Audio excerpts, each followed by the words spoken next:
Mineral water P रहे हैं। ये बाबा साहब अंबेडकर जी ने ऐसी व्यवस्था का निर्माण किया। जिन बाबा साहब अंबेडकर जी को मनु के कानून ने बैलगाड़ी से नीचे उतार दिया था, बाबा साहब ने संविधान के माध्यम से ऐसी व्यवस्था बनाई कि आज हम लोग हवाई जहाज में बैठते नहीं, आज हमारे कैप्टन बन गए, हवाई जहाज उड़ाने का काम भी करते हैं। जब बाबा साहब अंबेडकर नौकरी करने के लिए निकले, तब बाबा साहब के पिताजी ने कहा कि मैं तुम्हें जाने नहीं दूंगा। मैंने तुम्हें जो पढ़ाया है, लिखाया है, ये नौकरी करने के लिए नहीं पढ़ाया, पैसे कमाने के लिए नहीं पढ़ाया।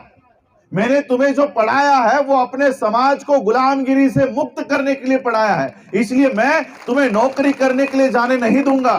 बाबा साहब अंबेडकर जी की प्रतिमा आप लोगों ने यहां पर स्थापित की है। नीलम बौद्ध दीदी ने यही कहा कि सिर्फ हम लोगों को जय जयकार करने वाला समाज नहीं बनना है, हमें बाबा साहब के अनुयायी बनना है, भक्त नहीं बनना है।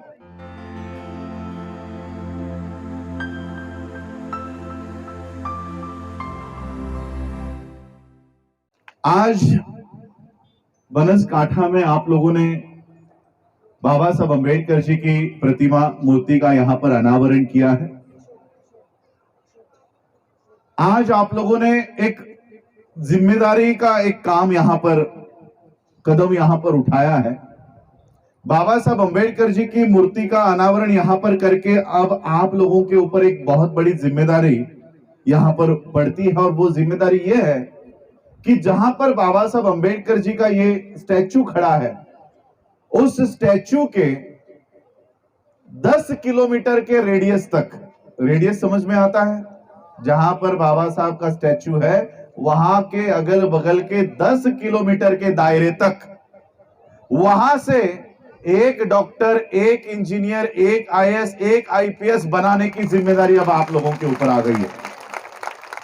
यहां पर अगर किसी देवी देवता की मूर्ति लगाते तो शायद मंदिर के दरवाजे पर क्या कहते हो, स्टेप्स पर बैठने वाला समाज तैयार हो सकता था, लेकिन यहां पर बाबा साहब की मूर्ति यहां पर आप लोगों ने यहां पर बिठाई है, तो यहां से संसद के अंदर बैठने वाला समाज तैयार होना चाहिए। यह जिम्मेदारी अब आप लोगों के ऊपर है, और इसलिए आज मेरे ख्याल से बहुत सारी बातें दीदी ने यहां पर की है। बाबा साहब अंबेडकर जी, आज हम लोग गुजरात में हैं। बाबा साहब अंबेडकर जी के जीवन का सामाजिक, आर्थिक, राजनीतिक, धार्मिक जो भी कोई सफर शुरू हुआ वो गुजरात की धरती से ही शुरू हुआ। बड़ौदा में एक समय था जब बाबा साहब अंबेडकर अपनी पहली नौकरी करने के लिए यहां पर आए, गुजरात की धरती पर आए। बाबा साहब के पिताजी सूबेदार मेजर रामजी अंबेडकर इस बात के लिए तैयार नहीं थे कि वो अपने बच्चे को गुजरात की धरती पर भेजे, और यहां पर उनके साथ क्या होने वाला है ये रामजी बाबा को पहले से ही अंदेशा था। गुजरात उस समय, मेरे ख्याल से उस समय ही नहीं, अभी भी यहां पर जातिवाद के घटनाएं अभी भी बढ़ती है। आज भी कई सारे गांव हैं जहां पर अनुसूचित जाति के लोगों को एंट्री नहीं दी जाती, कुएं से पानी भरने तक की अनुमति उनको नहीं दी जाती। सोचो 100 साल पहले, 150 साल पहले क्या अवस्था होती होगी। बाबा साहब अंबेडकर जी के पिता,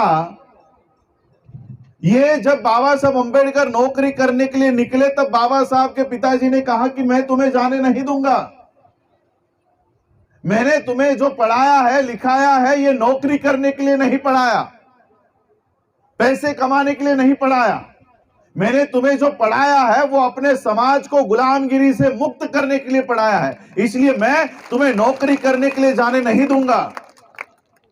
बाबा साहब ने पिताजी से कहा कि पिताजी, मुझे जिस कंडीशन के ऊपर पैसे को स्कॉलरशिप मिली है वो कंडीशन ये थी कि पढ़ाई होने के बाद तुम्हें बड़ौदा सरकार की नौकरी करनी पड़ेगी।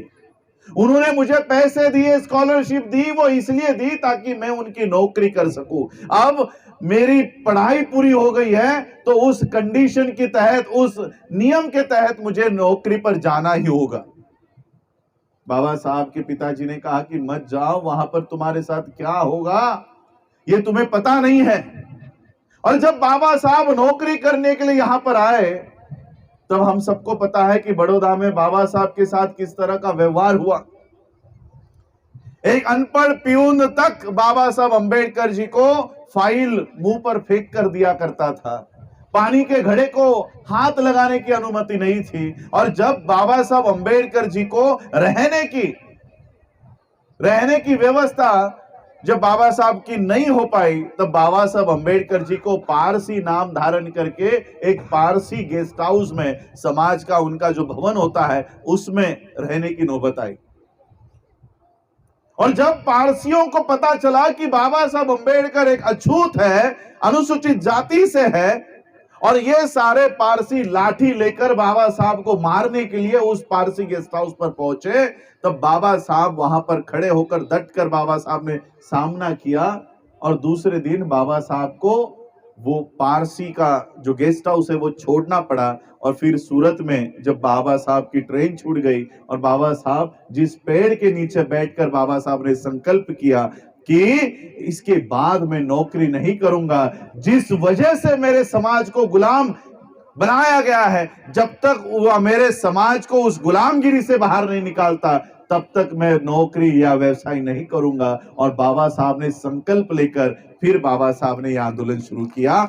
और आज इसका परिणाम यह है कि एक समय था कि इस गुजरात की धरती पर बाबा साहब अंबेडकर जी को पैसे देने के बावजूद कोई रहने के लिए मकान नहीं दिया करता था, मिलता था। इस घटना को 100 साल भी शायद पूरे नहीं हुए होंगे, 100 या कुछ 110 या 120 साल हुए होंगे। लेकिन इन 120 साल में इतना बड़ा परिवर्तन आ गया है कि मैं खुद मुझे आज जिन बाबा साहब अंबेडकर जी को पारसी गेस्ट हाउस से निकाला, जिस होटल से बाबा साहब अंबेडकर जी को निकाला, आज बाबा साहब अंबेडकर जी के लोग लंदन में, अमेरिका में अपने घर का उद्घाटन करने के लिए मुझे बुलाते हैं। ये इतना बड़ा बाबा साहब अंबेडकर जी ने सामाजिक बदलाव का काम किया, सामाजिक अन्याय को खत्म करने का काम किया। आज ऐसे बाबा साहब अंबेडकर जी की प्रतिमा आप लोगों ने यहां पर स्थापित की है। नीलम बौद्ध दीदी ने यही कहा कि सिर्फ हम लोगों को जय जयकार करने वाला समाज नहीं बनना है, हमें बाबा साहब के अनुयायी बनना है, भक्त नहीं बनना है। भक्त क्या करता है? भक्त और अनुयायी में एक छोटा सा फर्क होता है। दिखने में तो दोनों सेम दिखेंगे, दिखने में कोई फर्क नहीं होता। भक्त क्या करता है? बाबा साहब की एक अच्छी सी प्रतिमा लेकर आता है, घर के अंदर बिठाता है, फिर फूल लेकर आता है, माला लेकर आता है, अगरबत्ती लेकर आता है, मोमबत्ती लेकर आता है, बाबा साहब के प्रतिमा पर वो फूल चढ़ाता है, बाबा साहब के प्रतिमा के सामने कैंडल लगाता है, अगरबत्ती लगाता है, हाथ जोड़ता है, आंख बंद करता है और कहता है कि मेरा काम यहीं तक था, मेरा काम खत्म हो गया। और वो हाथ जोड़ के सारे जिम्मेदारी से मुक्त हो जाता है। अनुयायी क्या करता है? अनुयायी भी फोटो लेकर आता है, अनुयायी भी फूल माला लेकर आता है, अगरबत्ती लेकर आता है, मोमबत्ती लेकर आता है, बाबा साहब की प्रतिमा बिठाता है, फूल चढ़ाता है, अगरबत्ती लगाता है, मोमबत्ती लगाता है, वो भी हाथ जोड़ता है, आंख बंद करता है और कहता है कि बाबा साहब जहां पर आपका काम खत्म हुआ है, जहां पर काम आपका रुक गया है, वो काम आगे लेकर जाने का काम मैं अपने जीवन में करूंगा। हम लोगों को केवल बाबा साहब का भक्त नहीं बनना है, हम लोगों को बाबा साहब अंबेडकर जी का अनुयायी बनना है, अनुकरण करना है। जो हमारे महापुरुषों ने उनके जीवन में वो जो काम किया है, जहां तक ये मिशन लेकर आए हैं, वो मिशन आगे लेकर जाने की जिम्मेदारी हमारी होनी चाहिए। केवल प्रतिमा बिठाकर आप लोगों का काम खत्म नहीं होगा। बाबा साहब के अभी आप अपने स्पीच में कह रहे थे कि आपने यहां पर लाइब्रेरी खड़ी की है, 10,000 से ज्यादा अधिक पुस्तक आप लोगों ने यहां पर लाई है। बाबा साहब अंबेडकर जी के इसी मैसेज को, बाबा साहब ने शिक्षा को बहुत महत्वपूर्ण बात हम लोगों के लिए बताई। बाबा साहब ने 1946 में पीपल्स एजुकेशन सोसाइटी के माध्यम से शिक्षा की व्यवस्था खड़ी करके दी। बाबा साहब अंबेडकर जी के आर्थिक विचारों के ऊपर आज इस देश में रिजर्व बैंक ऑफ इंडिया है। मुझे बताइए, क्या बाबा साहब के इन विचारों को हम फॉलो कर रहे हैं? बाबा साहब अंबेडकर जी के इन विचारों को आरएसएस जैसे लोग पढ़ रहे हैं, बाबा साहब अंबेडकर जी के राइटिंग एंड स्पीचेस के ऊपर रिसर्च कर रहे हैं और बाबा साहब अंबेडकर जी के थॉट्स को लेकर, बाबा साहब के विचारों को फॉलो करके वो अपनी व्यवस्था मजबूत कर रहे हैं और हमें केवल नाम के पीछे, मूर्तियों के पीछे, फोटो के पीछे अटका कर रखना चाहते हैं। इसलिए बाबा साहब अंबेडकर जी के केवल प्रतिमा ही नहीं तो विचार भी यहां पर एस्टैब्लिश होने चाहिए। इसलिए मैंने आपको वो जिम्मेदारी याद दिला दी कि 10 किलोमीटर के रेडियस से एक आईएएस, एक कलेक्टर यहां से निकलना चाहिए। इस तरह से काम आप लोगों को करना होगा, तब जाकर ये प्रतिमा आप लोगों ने बिठाई है इसका सार्थक होगा। आज ये देश ऐसे माहौल से गुजर रहा है कि बाबा साहब अंबेडकर जी ने दिए हुए जो अधिकार थे वो कहीं ना कहीं खत्म होने के कगार पर है। बाबा साहब अंबेडकर जी ने शिक्षा, एजुकेशन को महत्वपूर्ण बताया। खुद बाबा साहब अंबेडकर जी ने पीपल्स एजुकेशन सोसाइटी के माध्यम से शिक्षा की व्यवस्था की। आज इस देश में न्यू एजुकेशन पॉलिसी बनाकर फिर से मनु का कानून इस देश में रिवाइव करने का काम का शुरू है। ये आपके बच्चे यहां पर बैठे हुए हैं, ये बच्चे बैठे हैं। बाबा साहब अंबेडकर जी ने उस समय घोषणा की कि शिक्षा शेरनी का दूध है, जो कोई भी इस शेरनी के दूध को पिएगा वो दहाड़ेगा जरूर।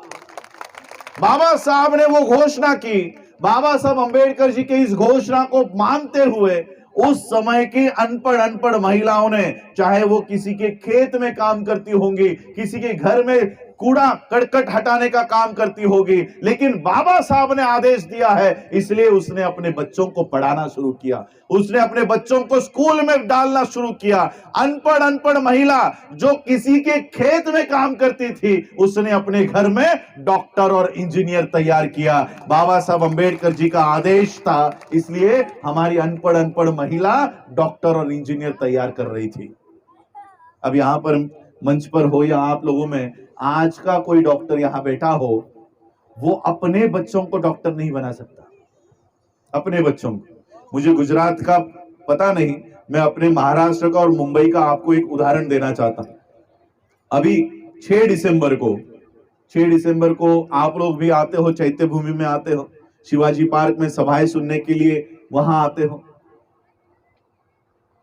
6 दिसंबर को इस साल, पिछले साल 2022 में दूसरे दिन 7 दिसंबर के फ्रंट पेज पे चैत्य भूमि के शिवाजी पार्क के फोटो थे और हेडलाइन थी कि रिकॉर्ड ब्रेक गर्दी, रिकॉर्ड ब्रेक 20 लाख लोग बाबा साहब को अभिवादन करने के लिए चैत्य भूमि पहुंचे। 20 लाख लोग, 20 लाख लोग। उसी दिन 6 दिसंबर को ऐसे ही पंडाल में हम लोग बैठे हुए थे शिवाजी पार्क में। एक परिवार मेरे पास आता है और मुझे एक एप्लीकेशन देता है। वो एप्लीकेशन आज भी मेरे बैग में है। वहां पर मुंबई में DY पाटिल नाम का एक MBBS मेडिकल कॉलेज है। नवी मुंबई में आप लोग आते रहेंगे, आपको पता होगा, MBBS का मेडिकल कॉलेज है। हमारी अनुसूचित जाति की एक बच्ची 12वीं कक्षा पास करने के बाद 98% मिलने के बाद उसको MBBS के लिए एडमिशन मिला। कोई डोनेशन की जरूरत नहीं लगी, सिर्फ अपने परसेंटेज के बलबूते पर वो डॉक्टर की सीट उसको मिल गई। जो लोग नीट और ये सारी परीक्षा पास नहीं होते, एक सीट के लिए 4-4 करोड़ रुपए का रेट चल रहा है, वहां पर उस बच्ची को फ्री में एडमिशन मिल गया। फ्री में, इतनी मेरिट में हमारी वो बच्ची आई। अब वो बच्ची मेरे पास एप्लीकेशन लेकर आई। उस कॉलेज की 1 साल की फी थी 35 लाख रुपए, 5 साल का कोर्स। 35 लाख, 35 लाख, 35 लाख, 35 लाख और फिर 35 लाख, ऐसे हर साल 35 लाख भरनी है। वो अनुसूचित जाति की बच्ची, उसकी फैमिली मेरे पास आई, उन्होंने अपना एनुअल इनकम सर्टिफिकेट, सालाना जो उत्पन्न का दाखला होता है वो मेरे पास दिया, और उसमें 1 लाख रुपए कमाने वाला ये परिवार क्या 35 लाख रुपए भर पाएगा? वो परिवार मेरे पास आया, वो मुझे कहता है कि 35 लाख रुपए की फी हमारे पास नहीं है और पिछले 3 साल से फी नहीं भरी, इसलिए उस बच्ची को एग्जाम में बैठने नहीं दिया। 20 लाख लोग बाबा साहब को अभिवादन करने के लिए चैत्यभूमि आ रहे हैं, और उसी समय हमारी एक बच्ची पिछले 3 साल से एग्जाम के लिए बैठने नहीं दी जा रही। क्यों? क्योंकि हमारे पास पैसे नहीं। अब बताओ, इन 20 लाख लोगों का बाबा साहब को अभिवादन करने के लिए आना, कोई तो इसका कोई इसका फायदा है? एक तरफ आप बाबा साहब को अभिवादन करने के लिए आ रहे हो, रिकॉर्ड ब्रेक गर्दी में आ रहे हो, 20 लाख लोगों में आ रहे हो, और समाज से एक डॉक्टर तैयार नहीं हो रहा, समाज का एक डॉक्टर तैयार नहीं हो रहा। मैंने उस बच्ची को कहा कि तुम लोन के लिए क्यों नहीं अप्लाई करती? एजुकेशन लोन सबको पता है, शिक्षा के लिए लोन बैंक्स को देने का ऑर्डर है कि कोई भी विद्यार्थी हो, उसको अगर हायर एजुकेशन के लिए जाना है तो उसको लोन बैंक्स को देना अनिवार्य है। और शिक्षा पूरी होने के बाद 3 साल का कंसोर्टियम पीरियड खत्म होने के बाद उसके ईएमआई उस बच्ची से लेने हैं। 3 साल तक पैसे नहीं लेने हैं, यह भी ऑर्डर है। मैंने उस बच्ची को ये कानून बताया, ये लॉ बताया, तो उस बच्ची के पेरेंट्स ने मुझे स्टेट बैंक ऑफ इंडिया का लिखित सर्टिफिकेट देकर उन्होंने बताया, स्टेट बैंक ऑफ इंडिया ने कहा कि हम आपके बच्ची को लोन नहीं देंगे क्योंकि आपके पास गिरवी रखने के लिए कुछ भी नहीं है। कौन सा स्टेट बैंक ऑफ इंडिया पता है? कितने रुपए का लोन मांग रही थी? 35 लाख रुपए का लोन। 35 लाख रुपए का लोन मांग रही है। स्टेट बैंक ऑफ इंडिया कहती है हम इस बच्ची को लोन नहीं देंगे, जहां पर यह बच्ची डॉक्टर होने के बाद 35 लाख का लोन 1 साल में चुका सकती थी, लेकिन एसबीआई ने एक डॉक्टर बनने वाली बच्ची को लोन नहीं दिया। वही स्टेट बैंक ऑफ इंडिया पिछले 2 महीने पहले 1 लाख करोड़ रुपए का लोन अडानी का माफ किया है।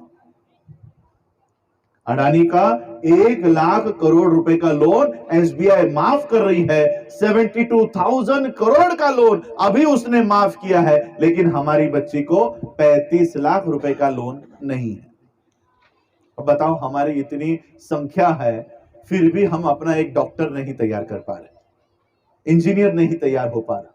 बाबा साहब ने उस समय कहा शिक्षा शेरनी का दूध है। हमारे लोगों ने बाबा साहब अंबेडकर जी के आदेश का पालन किया, डॉक्टर इंजीनियर तैयार हुए। आज के लोग अपने बच्चों को डॉक्टर इंजीनियर नहीं बना सकते। ऐसे कानून इस देश में बनाए, ऐसे कानून। न्यू एजुकेशन पॉलिसी शुरू हो गई है। क्या है पता है? ये न्यू एजुकेशन पॉलिसी में अभी आपकी ये जो बच्चे हैं, ये भी तो भी थोड़े बड़े बच्चे हैं, इनको तो भी थोड़ा समझ में आता है। 5वीं छठी के बच्चे को, छठी के भी नहीं, 5वीं के बच्चे को पूछा जाएगा कि ये सारे वोकेशनल ट्रेनिंग में से कौन सी ट्रेनिंग तुमको चुननी है, कौन सा कोर्स करना है। और कोर्स कौन सा है पता है? Mechanic, plumber, fitter, carpenter, Potter जो घड़ा बनाते हैं, इसमें से क्या चुनना है। अब वो 5वीं का बच्चा कुछ बता पाएगा? यहां ग्रेजुएट बच्चों को पता नहीं होता कि आगे क्या करना है। यहां 5वीं के बच्चे को पूछा जाएगा कि इसमें से कौन सी लाइन चुननी है, और वो अगर जो चुनता है उसको आगे के सारे साल उसी में ट्रेनिंग दी जाएगी। अगर वो कारपेंट्री चुनता है तो आने वाले 5 साल उसको कारपेंट्री सिखाई जाएगी। अगर वो मैकेनिकल चुनता है तो आने वाले 5 साल उसको मैकेनिकल की ट्रेनिंग दी जाएगी। इस तरह से मनुस्मृति को नए नाम से फिर से रिवाइव किया गया है। मनुस्मृति क्या कहती है? चमार का बेटा चमार बनेगा, लोहार का बेटा लोहार बनेगा, कुम्हार का बेटा कुम्हार बनेगा, यही कहती है ना मनुस्मृति। मनुस्मृति कहती है कि जिस जाति का जो काम है सिर्फ वही उसको करना है। अगर उस जाति के बच्चे ने दूसरे जाति के निर्धारित काम किए तो उसको मार डालो, है ना? ये आदेश है ना। इस आदेश का सबसे बड़ा पालन किसने किया पता है आपको? मनुस्मृति के इस कानून का ये आदेश पालन करने वाला कौन है पता है आपको? कौन है? जो इस देश में अभी नारे लग रहे हैं ना,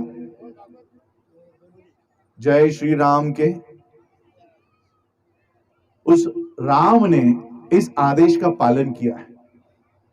शंभुक नाम का एक आदिवासी या अनुसूचित जाति का आदमी, उसने चुप चुप कर विद्या सीखी।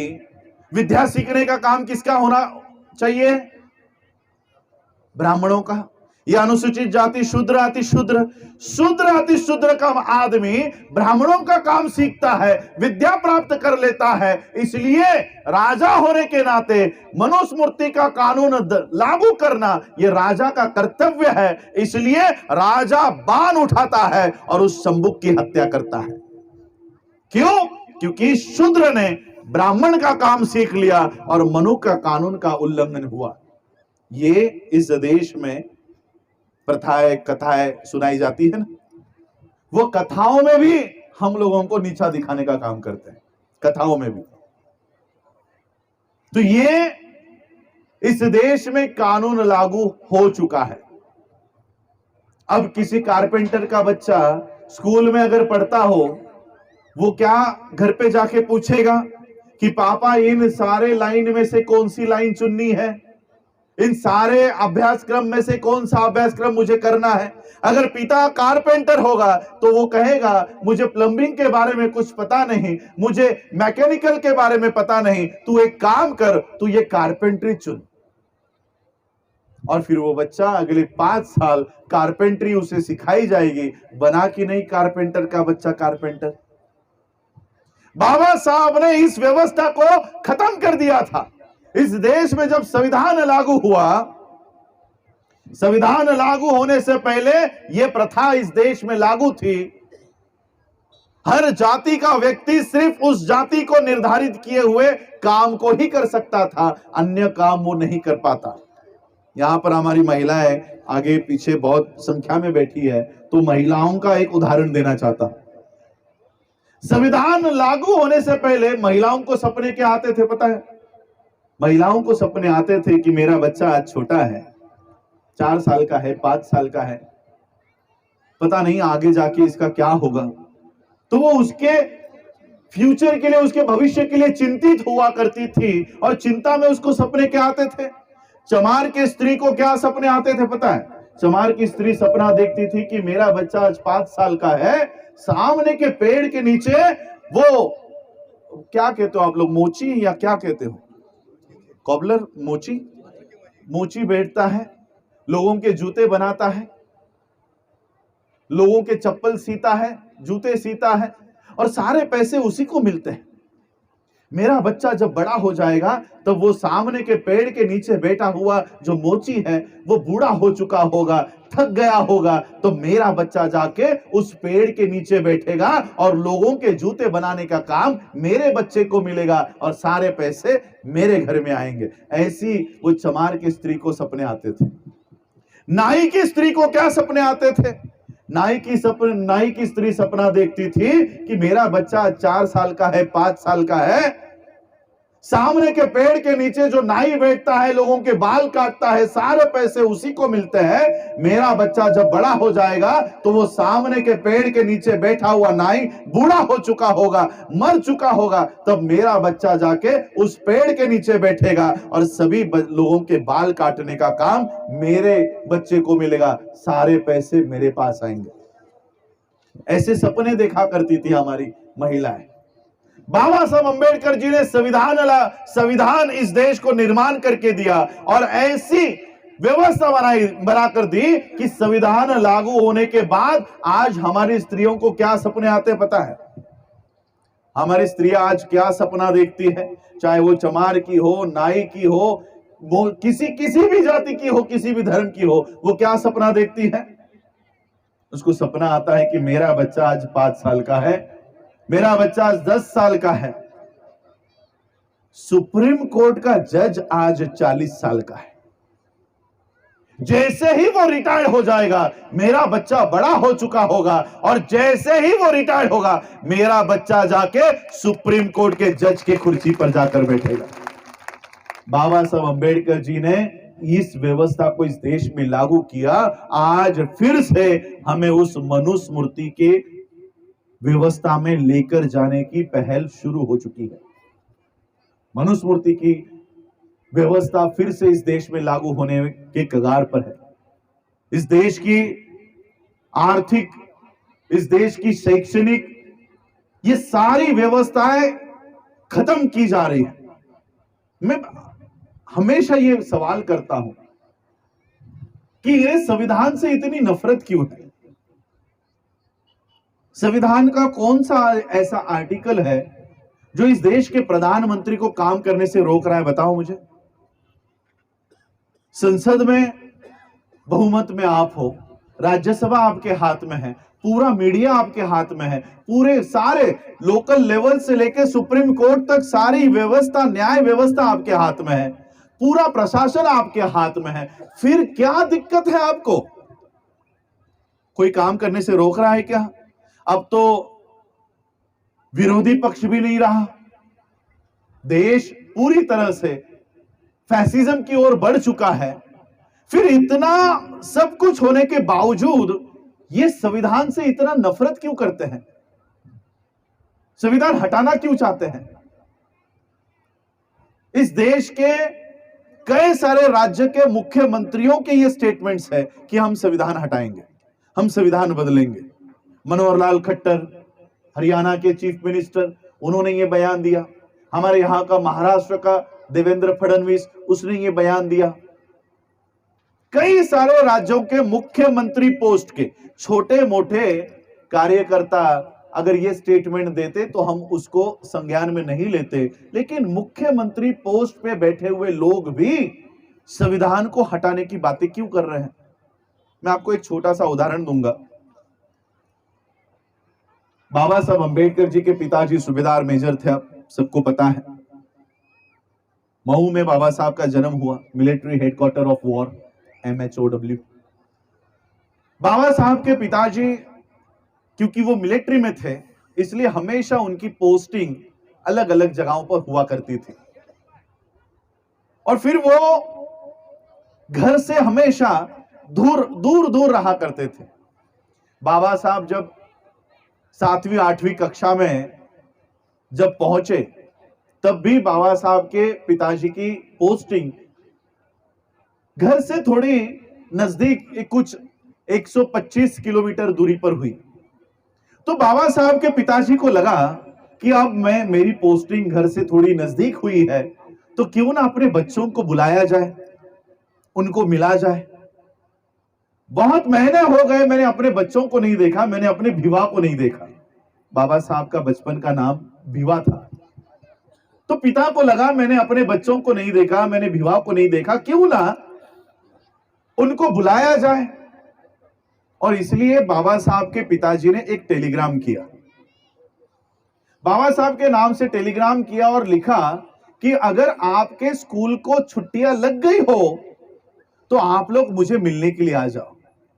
मिलने के लिए आना है तो ये ट्रेन पकड़ो, इस प्लेटफॉर्म पे उतरो, मैं किसी ना किसी को तुम्हें लाने के लिए भेज दूंगा, और कौन से तारीख में आने वाले हो वो मुझे रिप्लाई करके एक टेलीग्राम में बता देना कि कौन से तारीख को आने वाले हो। ये टेलीग्राम बाबा साहब को मिला। बाबा साहब, उनके बड़े भाई और उनके बहनों के बच्चे, ये सारे खुश हो गए कि चलो पिताजी को मिलने का मौका मिलने वाला है, पिताजी को मिलने के लिए जाना है।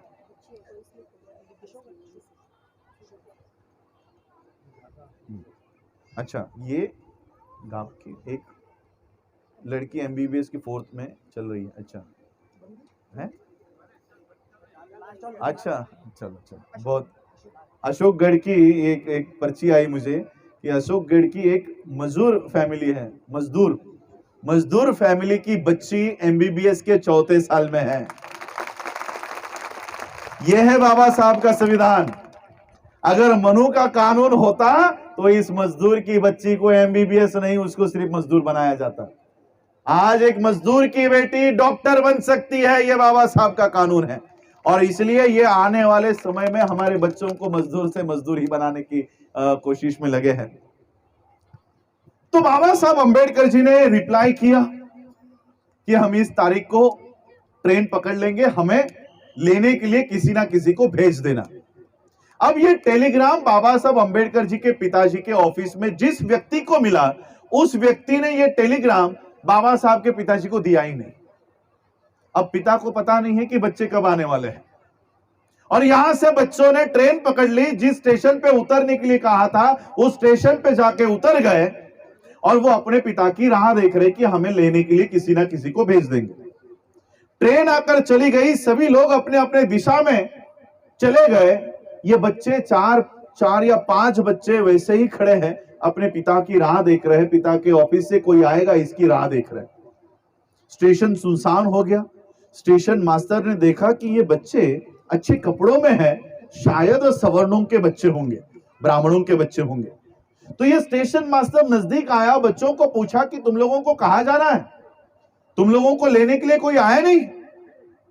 बाबा साहब ने वो टेलीग्राम निकाला और कहा कि मेरे पिताजी यहां मिलिट्री में बड़े अफसर हैं, हमें उन्होंने बुलाया था, शायद हमारा टेलीग्राम उनको मिला नहीं है, इसलिए हमें लेने के लिए कोई आया नहीं, हमें इस पते पर जाना है। तो स्टेशन मास्टर ने बगल में बैलगाड़ी खड़ी थी, बैलगाड़ी तांगा समझते ना आप लोगों के यहां होता होगा, उस बग्गी को बुलाया, बग्गी वाले को बुलाया और कहा कि देखो ये बड़े अफसर के बच्चे हैं, इनको इस पते पर छोड़कर आ जाओ। उस तांगे वाले ने बच्चों को गाड़ी में बैठने के लिए कहा, सभी बच्चे गाड़ी में बैठे और ये तांगा बाबा साहब अंबेडकर जी के पिताजी के हेडक्वार्टर के लिए निकल पड़ा। रास्ते में ये तांगे वाला बच्चों से बात करना शुरू किया, कहां से आए हो, तुम्हारा नाम क्या है, तुम्हारे पिताजी क्या करते हैं, कौन से पोस्ट पर है, तुम्हारी जाति कौन सी है। और जैसे ही जाति के बारे में उस तांगे वाले को पता चला, उसने तांगा रोका और सभी बच्चों को गालियां देकर नीचे उतारा और बच्चों से कहा कि मुझे लगा तुम लोग सवर्णों के बच्चे हो, तुम तो अछूत हो, अभी के अभी मेरे गाड़ी से नीचे उतर जाओ, अभी के अभी गाड़ी से नीचे उतर जाओ। सभी बच्चे गाड़ी से नीचे उतरे। बाबा साहब के पास ज्यादा पैसे थे। बाबा साहब ने कहा ये पैसे ले लो, लेकिन हमें अपने स्थान तक छोड़ दो। ज्यादा पैसे के लालच में तांगे वाले ने कहा कि ठीक है, लेकिन तुम लोग अछूत हो, मेरे बगल में बैठ नहीं सकते, इसलिए मैं तांगा चलाऊंगा, तुम लोग तांगे के पीछे पीछे चलते चलते आना, तांगे के पीछे चलते चलते आना। अब ये सफर शुरू हुआ, तांगे वाला गाड़ी में बैठा, तांगा शुरू हुआ, तांगे के पीछे ये 5 बच्चे पैदल पैदल चलना शुरू किए। 2-3 किलोमीटर पैदल चलने के बाद बाबा साहब को प्यास लगी। बाबा साहब ने गाड़ी वाले के गाड़ी में देखा कि वहां पर पानी है। बाबा साहब ने कहा कि थोड़ा सा पानी दे दो, मुझे बहुत प्यास लगी है। गाड़ी वाले ने कहा कि तुम लोग अछूत हो, इसलिए मैं अपना पानी तुम्हें नहीं दे सकता। आगे अगर कोई नदी या नाला आता है, तालाब आता है, तो मैं ये गाड़ी रोक लूंगा, तुम लोग पानी पीकर आ जाना।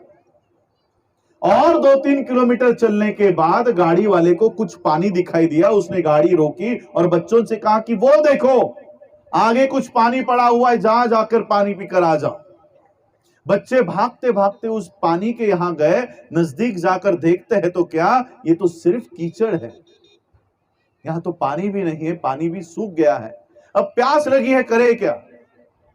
बाबा साहब ने, उन बच्चों ने वो मट्टी हटाई और जो काला गंदा पानी मट्टी वाला होता है वो ऊपर आया। वही काला गंदा मट्टी वाला पानी पीकर ये बच्चे और 1-2 किलोमीटर चलना शुरू हुए। ये पानी पीने पीते समय सारा मुंह गंदा हो गया, कपड़े गंदे हो गए। थोड़ी देर बाद बाबा साहब अपने पिता के पास पहुंचे। पिता ने दूर से ही देखा, ये मेरे बच्चों की क्या हालत हो गई है, मेरे बच्चों के साथ क्या हुआ होगा। ये राम जी बाबा को इसका अंदेशा हुआ। राम जी बाबा दूर से ही अपने बच्चों को देख रहे थे। बाबा साहब भागते भागते अपने पिता के पास गए, उनको गले लगा लिया और रोते रोते बाबा साहब ने सवाल किया कि हमारे साथ ऐसा क्यों होता है, मुझे पानी पीने का अधिकार क्यों नहीं है, मुझे गाड़ी में बैठने का अधिकार क्यों नहीं है, हमारे साथ ऐसा बर्ताव क्यों किया जाता है। बाबा साहब के पिता के पास बाबा साहब अंबेडकर जी के इन सवालों का कोई जवाब नहीं था। बाबा साहब के पिता ने बाबा साहब को शांत किया और शांत करते हुए बाबा साहब के पिता ने कहा कि रोना बंद करो, रोना बंद करो, इसी व्यवस्था को तुम्हें बदलना है, इसी व्यवस्था को बदलना है। और बाबा साहब अंबेडकर जी ने आगे जाकर इतनी पढ़ाई की, इस देश का संविधान निर्माण किया और एक ऐसी व्यवस्था कायम की कि जिस मनु के कानून ने बाबा साहब अंबेडकर जी को कीचड़ का पानी पीने के लिए मजबूर किया था, बाबा साहब ने ऐसा संविधान निर्माण किया कि आज हम लोग बिस्लरी का पानी पी रहे हैं। देखो, बिस्लरी का पानी, मिनरल वाटर पी रहे हैं। ये बाबा साहब अंबेडकर जी ने ऐसी व्यवस्था का निर्माण किया। जिन बाबा साहब अंबेडकर जी को मनु के कानून ने बैलगाड़ी से नीचे उतार दिया था, बाबा साहब ने संविधान के माध्यम से ऐसी व्यवस्था बनाई कि आज हम लोग हवाई जहाज में बैठते नहीं, आज हमारे कैप्टन बन गए, हवाई जहाज उड़ाने का काम भी करते हैं। मैंने एक 5 साल का टर्म दिया था कि 5 साल में एक डॉक्टर इंजीनियर तैयार होना चाहिए, लेकिन मेरे ख्याल से 1 साल में एक डॉक्टर तैयार होने वाला है। तो आप ही हो। अच्छा, वो एमबीबीएस के लिए तो बहुत ही छोटी लग रही हो। देखो कितनी छोटी बच्ची है, 4th ईयर में है। तो 1 साल में ही मेरे ख्याल से ये डॉक्टर हम लोगों को पिताजी हैं, और उनको भी ये बाबा साहब की प्रतिमा दे रहा हूँ। नीलम बोध जी, आप दीजिए।